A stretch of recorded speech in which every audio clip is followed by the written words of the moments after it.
જય શ્રી કૃષ્ણ વૈષ્ણવ। આજે ભાદરવા વદ તેરસ એટલે શ્રી ગુસાઈજીના તૃતીય પુત્ર શ્રી બાલકૃષ્ણ લાલજીનો પ્રાગટ્ય ઉત્સવ। આજના સત્સંગમાં આપણે શ્રી બાલકૃષ્ણજી તથા તેમના સેવ્ય નિધિ સ્વરૂપ શ્રી દ્વારકાધીશજીનો પરિચય મેળવીશું। તે પેલા વાલા વૈષ્ણવો, હજી સુધી આપે આ પુષ્ટિ જ્ઞાન સત્સંગ ચેનલને સબસ્ક્રાઈબ ન કરી હોય તો જરૂરથી સબસ્ક્રાઈબ કરી લેશો, જેથી કરીને આવા સત્સંગના વિડીયોની માહિતી આપના સુધી સરળતાથી પહોંચતી રહે। હવે આપણે શ્રીમદ પ્રભુચરણ શ્રી વિઠ્ઠલનાથજી, શ્રી ગુસાઈજી તથા શ્રી બાલકૃષ્ણ લાલજીના શ્રી ચરણોમાં દંડવત નમસ્કાર કરીને આજના સત્સંગની શરૂઆત કરીએ। શ્રી ગુસાઈજીના 7 પુત્રો પૈકી આપના ત્રીજા પુત્રનું નામ શ્રી બાલકૃષ્ણજી હતું। આપનું પ્રાગટ્ય વિક્રમ સંવત 1606 ભાદરવા વદ તેરસને બુધવારના રોજ અડેલમાં થયું હતું। આપના શ્રીઅંગનો વર્ણ મેઘશ્યામ અને દેહ રષ્ટપુષ્ટ અને સોહામણું હતું। આપના નેત્રો કમળ જેવા વિશાળ હોવાથી ઘરમાં સૌ આપને રાજીવ લોચન કહેતા।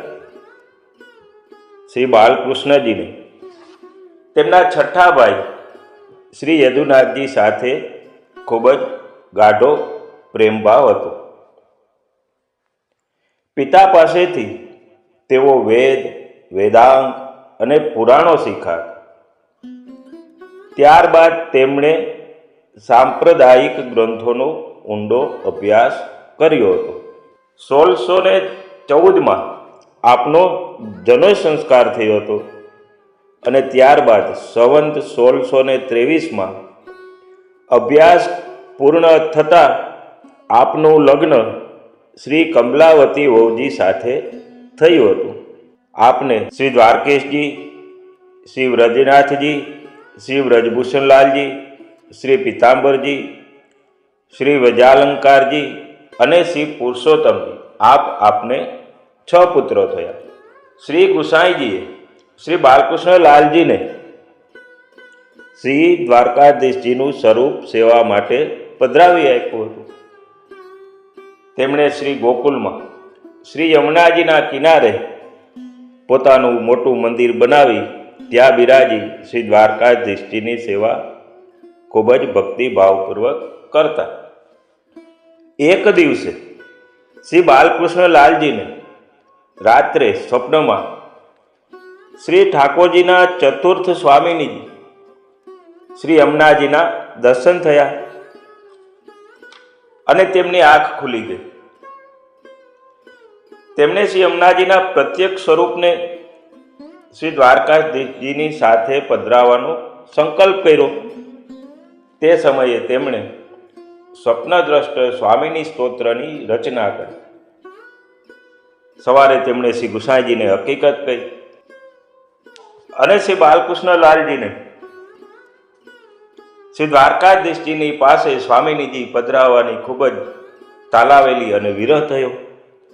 ત્યારે શ્રી ગુસાઈજીએ તેમનો મનોરથ સિદ્ધ થાય એવા આશીર્વાદ આપ્યા અને આજ્ઞા કરી કે શ્રી યમુનાજીના કિનારા ઉપર કોઈ પ્રાચીન સ્થાનેથી તમને શ્રી યમુનાજીનું સ્વરૂપ પ્રાપ્ત થશે અને 2 રત્નજડિત કંકોડો આપ્યા અને કહ્યું કે આ રત્નજડિત કંકણ જેમના શ્રી હસ્તમાં બંધ બેસતા આવે તેઓ તમારા શ્રી દ્વારકાધીશજીના સ્વામીની હશે, તમે તેને પધરાવી લાવજો।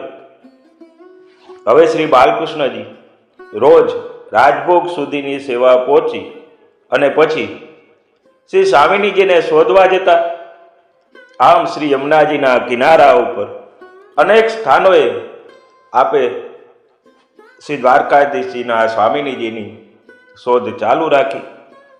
આમ કરતા કરતા સંવંત 1638 પોષ વદ ચોથના દિવસે ગુંજાવનમાંથી તેમને શ્રી યમુનાજીના સ્વરૂપના દર્શન થયા અને તે સ્વરૂપના શ્રી હસ્તમાં બંને કંકણ પહેરાવ્યા. તો તે બંને કંકણ બંધ બેસતા થયા અને તે સ્વરૂપને દ્વારકાધીશજી પાસે આપે પધરાવ્યું. શ્રી બાલકૃષ્ણજીને સેવામાં અલૌકિક ભાવાવેશ આવતો. ખૂબ જ ભાવનાથી આપ સેવા કરતા. એક દિવસ નંદ મહોત્સવમાં શ્રી બાલકૃષ્ણજી યશોદાજી બનીને શ્રી નવનીત પ્રિયાજીને પલને ઝુલાવી રહ્યા હતા. ત્યારે આપનામાં અતિશય માતૃવાત્સલ્ય ભાવ ઉભરી આવ્યો અને પોતાના શ્રી હસ્તમાં શ્રી નવનીત પ્રિયાજીને પધરાવીને પોતાની છાતી સરસા ચાપી દીધા. ત્યારે શ્રી ગુસાઈજીએ તેમને આશીર્વાદ આપ્યા કે તમારા ઘરમાં સદાને માટે નંદ મહોત્સવ આવી જ રીતે થતો રહેશે. શ્રી બાલકૃષ્ણજીએ પૂરા ભારત વર્ષની યાત્રા કરી હતી અને અનેક વિદ્વાનો સાથે શાસ્ત્રાર્થ કર્યો. આપના 5 ગ્રંથો પ્રસિદ્ધ છે. એક સ્વપ્નદ્રષ્ટ સ્વામીની સ્તોત્ર, બીજું ગુપ્ત સ્વામીની સ્તોત્ર વિવૃત્તિ, ત્રીજું ભક્તિવર્ધિની વિવૃત્તિ, ચોથું પ્રસાદ વાગીશ ભાષ્ય વિવરણ અને 5મું શ્રી સર્વોત્તમ સ્તોત્ર વિવૃત્તિ. ઈસવીસન 1650ના અરસામાં શ્રી બાલકૃષ્ણજી તેમના સેવ્ય સ્વરૂપ શ્રી દ્વારકાધીશજીની પીઠિકામાં સદેહે અંતર્ધ્યાન થઈ ગયા.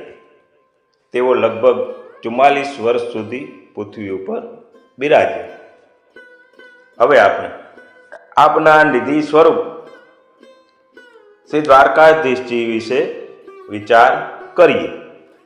દ્વારિકાધીશ, દ્વાર એટલે કે બારણું, અને ક એટલે જળ, અને અધીશ એટલે સ્વામી કે અધિપતિ કે રાજા.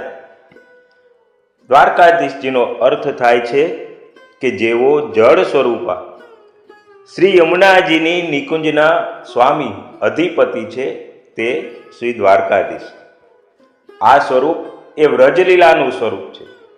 વૈષ્ણવો, અહીં એક વાત ખાસ યાદ રાખીએ કે જે કાકરોલીમાં બિરાજતા શ્રી દ્વારકાધીશ પ્રભુ એ વ્રજલીલાનું પુષ્ટિ માર્ગીય સ્વરૂપ છે.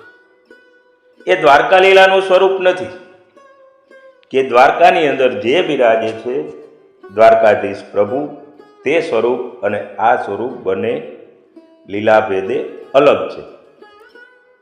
દ્વારકામાં જે દ્વારકાધીશ પ્રભુ બિરાજે છે તેનો અર્થ થાય છે કે શ્રી દ્વારિકાના રાજા એવા શ્રી દ્વારકાધીશ કે જે મર્યાદા સ્વરૂપ કહેવાય છે. આમ અહીં દ્વારકાધીશ પ્રભુ એટલે કે શ્રી યમુનાજીની નિકુંજના અધિપતિ તે દ્વારકાધીશ. હવે આ સ્વરૂપનો વિચાર કરીએ. સૃષ્ટિના પ્રારંભમાં ભગવાને બ્રહ્માજીને સૃષ્ટિનું સર્જન કરતા પહેલા તપ કરવાની આજ્ઞા કરેલી. તેમના તપથી પ્રસન્ન થઈ ભગવાને ચતુર્ભુજ સ્વરૂપે બ્રહ્માજીને દર્શન આપેલા. બ્રહ્માજીએ તેમને પોતાના આશ્રમમાં બિરાજવા વિનંતી કરી. આથી ભગવાન હંમેશ માટે ત્યાં બ્રહ્માજીના આશ્રમમાં બિરાજ્યા. બ્રહ્માજીએ તેમની ઘણા વર્ષો સુધી સેવા કરી. એટલે આ દ્વારકાધીશ સ્વરૂપનું. હવે બ્રહ્માજીના પુત્ર કરદમ ઋષિ થઈ ગયા. તેમના પત્ની દેવહૂતિજી થયા. તેમનો આશ્રમ સિદ્ધપુરમાં સરસ્વતી નદીના કિનારે હતો. બ્રહ્માજીએ તેમને આ સ્વરૂપ પધરાવી આપ્યું.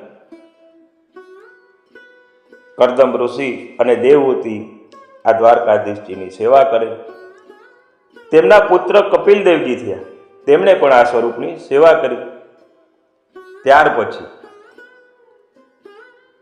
આ સ્વરૂપ તેમના શિષ્યો દ્વારા ઘણા વર્ષો સુધી સેવામાં આવ્યું અને તે પછી તે સ્વરૂપ આ દ્વારકાધીશજીનું સ્વરૂપ સિદ્ધપુરમાં આવેલા બિંદુ સરોવરમાં અંતર્ધ્યાન થઈ ગયું. વર્ષો બાદ ત્યાંના દેવ શર્મા બ્રાહ્મણને સ્વપ્નમાં આ સ્વરૂપે દર્શન આપી તેને સરોવરમાંથી બહાર પધરાવી સેવા કરવા આજ્ઞા કરી. તે પ્રમાણે આ સ્વરૂપ દેવ શર્માના કુટુંબમાં બિરાજ્યું અને તેમના વંશમાં છેલ્લે એક વૃદ્ધ માજી તેમની સેવા કરતા. આબુના રાજા અંબરીશે પણ ઘણું તપ કરેલું. તેમની ભક્તિથી પ્રસન્ન થઈને ભગવાને તેને દર્શન આપી આજ્ઞા કરી કે તમે સિદ્ધપુર જઈ પેલા માજી પાસેથી મારું સ્વરૂપ પધરાવી અને તેની સેવા કરો. તે પ્રમાણે રાજા અંબરીશ કે જેને સર્વસમર્પણ કર્યું હતું એવા આ રાજા અંબરીશે આ સ્વરૂપને પોતાના મહેલમાં પધરાવી લાવ્યા અને આ દ્વારકાધીશ પ્રભુની સેવા કરવા લાગ્યા. હવે રાજા અંબરીશ પછી આ સ્વરૂપ આબુ પર્વત પર આવેલા વશિષ્ઠ મુનિના આશ્રમમાં બિરાજ્યું. આ વશિષ્ઠ મુનિ એ અયોધ્યાના રાજા દશરથના કુલગુરુ હતા. હવે એક વખત રાણી કૌશલ્યા આદિ આશ્રમમાં આવ્યા ત્યારે આ સ્વરૂપના દર્શન કરી તે પધરાવી આપવા ઋષિ વશિષ્ઠને વિનંતી કરી અને તેમની વિનંતીથી આ સ્વરૂપ માતા કૌશલ્યાને પધરાવી દેવામાં આવ્યું. ત્યાં માતા કૌશલ્યા, શ્રી રામચંદ્રજી વગેરે આ સ્વરૂપની ઘણા સમય સુધી સેવા કરી. ત્યાર પછી ફરી પાછું આ સ્વરૂપ આબુ પર્વત પર વશિષ્ઠ મુનિના આશ્રમમાં પધાર્યું. હવે પાંડવો 13મા વર્ષના ગુપ્તવાસ દરમિયાન થોડો સમય આબુમાં રહ્યા ત્યારે તેમણે પણ આ સ્વરૂપની સેવા કરેલી. હવે કલયુગમાં કનોજના એક દરજી ભક્તને દર્શન આપી ભગવાને પોતાનું આ સ્વરૂપ આબુથી પધરાવી લાવવા આજ્ઞા કરી. તે મુજબ આ સ્વરૂપ કનોજમાં દરજીના ઘરમાં બિરાજ્યું.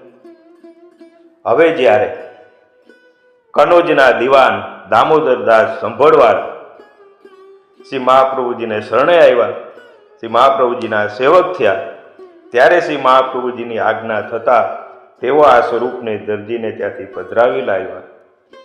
દામોદરદાસે આ સ્વરૂપની સેવા ખૂબ જ પ્રેમ અને રાજવૈભવથી કરી અને તેમના લીલા પ્રવેશ બાદ આ સ્વરૂપ શ્રી મહાપ્રભુજીના ઘરે પધાર્યું.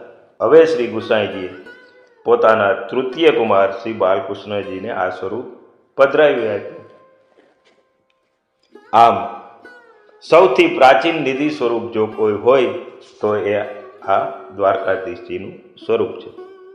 હવે આ સ્વરૂપની ભાવના જોઈએ તો શ્રી દ્વારકાધીશજીનું સ્વરૂપ શ્યામ વર્ણનું સ્વરૂપ છે. તે ચતુર્ભુજ છે. તેમના ડાબા શ્રી હસ્તમાં શંખ, ડાબા ઉપલા શ્રી હસ્તમાં ચક્ર, જમણા ઉપલા શ્રી હસ્તમાં ગદા અને જમણા નીચા શ્રી હસ્તમાં પદ્મ છે. ચરણારવિંદ સીધા છે અને આપની દ્રષ્ટિ નીચી છે. કેળ ઉપર તનિયો, હૃદય ઉપર કૌસ્તુભમણિ અને મસ્તકે કિરીટ ધારણ કરેલા છે અને પીઠિકા ચોખંડી છે. પીઠિકામાં બંને બાજુ નીચે બબે ભક્તો છે અને વૈષ્ણવો તેમને રાજાધિરાજ કહે છે. દ્વારકાધીશજીને રાજાધિરાજ કહેવામાં આવે છે. હવે લીલા ભાવના કે 10મા સ્કંદના તામસ પ્રમેય પ્રકરણના 7મા અધ્યાયની વેણુકુંજન લીલા અને 21મા અધ્યાયની આંખ મિચોલી લીલાનું આ સ્વરૂપ છે. શ્રી સ્વામિનીજી સખીઓ સાથે તેમની નિકુંજમાં હાસ્ય વિનોદ કરી અને બિરાજી રહ્યા હતા ત્યારે શ્રી ઠાકોરજી નિકુંજના પાછલા બારણેથી કુંજમાં ચૂપચાપ પધાર્યા. સ્વામિનીજીની પીઠ હોવાથી પાછળની બાજુથી આ પધાર્યા હોવાથી સ્વામિનીજીને અણસાર ન આવ્યું કે શ્રી ઠાકોરજી પધાર્યા છે. અને આપણા ચતુર શિરોમણી નટખટ ઠાકોરજીએ પણ ઈશારાઓથી સખીઓને ચૂપ રહેવા સમજાવી દીધા. એટલે કોઈએ કહ્યું નહીં કે આપની પાછળ પ્રભુ પધાર્યા છે. હવે સ્વામિનીજીની બરોબર પાછળ પધારીને બે શ્રી હસ્તથી શ્રી સ્વામિનીજીના નેત્રો આપે મીચી દીધા કે જેને આંખ મીચોલી કહેવામાં આવે છે. ત્યારે સ્વામિનીજીએ પૂછ્યું કે કોણ છે? પણ કોણ છે મારા આ નેત્રો કોણ દબાવી રહ્યું છે? ત્યારે શ્રી ઠાકોરજી જો બોલે તો આપનો મધુર સ્વર આપ ઓળખી જાય. એટલે શ્રી ઠાકોરજીએ બીજા બે શ્રી હસ્ત પ્રગટ કરી તેનાથી વેણુ કુંજન કરી અને વેણુના સ્વરમાં કહ્યું કે હું શ્યામ છું. આ અદ્ભુત લીલાથી આનંદિત બનેલા શ્રી સ્વામિનીજીએ શ્રી ઠાકોરજીને આલિંગન આપ્યું. ત્યારે શ્રી ઠાકોરજીના 4 શ્રીહસ્ત ઉપર શ્રી સ્વામિનીજીના અંગ અને આભૂષણના ચિહ્ન શંખ, ચક્ર, ગદા અને પદ્મ રૂપે અંકિત થયા. આપની પીઠિકા એ ચોખંડી છે, તે 4 સ્વામિનીજીઓના ભાવરૂપ છે. શ્યામ સ્વરૂપ એ અલૌકિક શૃંગારસનું સ્વરૂપ છે અને તેઓ વ્રજના રાજા છે. એ ભાવથી કૌસ્તુભમણિ અને કિરીટ ધારણ કરેલા છે. આ સ્વરૂપની લીલા ભાવનાનું વર્ણન શ્રી દ્વારકેશજી આ પ્રમાણે કરે છે. આજ વિહરત હરિ કુંજ નિકે દરી મુરી આય યુગલ દ્રગ મીચે પ્યારીજુ અતિ ઉપજ્યો હેત હસ્ત કમલ તારી દે મોહન દ્વિજ ભુજ ભરી ઉર લેત દ્વારકેશ પ્રભુ यह विधि क्रीडट याते भलो भयनो संकेत. આમ ત્રીજા નિધિ સ્વરૂપ શ્રી દ્વારકાધીશજીના સ્વરૂપની ભાવના રહેલી છે. હવે આજનો સત્સંગ શ્રી દ્વારકાધીશ પ્રભુના શ્રી ચરણોમાં સમર્પિત કરીએ છીએ. નવા વિષય સાથે ફરી મળીશું. ત્યાં સુધી સર્વને જય